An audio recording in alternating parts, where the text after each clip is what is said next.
Le long du fleuve Ivindo, les jeunes vont et viennent à bord de pirogues pleines du précieux produit. Tu vas décharger. Réalisé à 2 ou 3 mètres de profondeur, l'extraction du sable requiert une technique spécifique que Fanek Lévy, jeune ogival collecteur de sable, nous explique.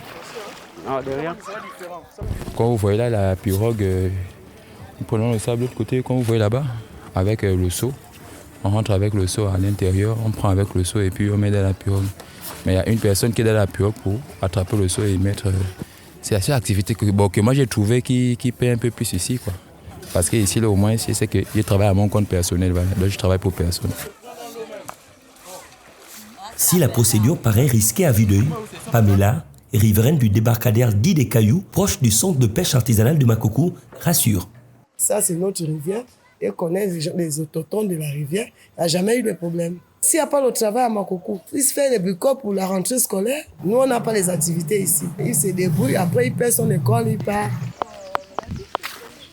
Si l'activité de plus en plus pratiquée à Makoko permet aux jeunes de la commune de joindre les deux bouts, le défi majeur réside dans le transport de la principale matière, selon Sophonie, extracteur de sable et propriétaire d'une briqueterie. Auparavant, c'était trop dur, mais aujourd'hui, là, il y a beaucoup qui s'en sortent dans ça. Il y a beaucoup qui arrivent à nourrir leur famille avec ça. Mais ce qui nous manque de plus, ce sont des moyens roulants. Il y a près de 5 sites. Si au moins tous les 5 sites-là, tous les sites ont quand même une voiture. Là, ça serait bien, mais il n'y a pas. Depuis qu'on fait que faire les demandes sur ça, ça ne vient jamais. Avec une demande grandissante due aux nombreux chantiers lancés dans la localité, l'extraction de sable est désormais une niche saisie par les jeunes makovistes qui restent en attente d'une structuration réelle du secteur.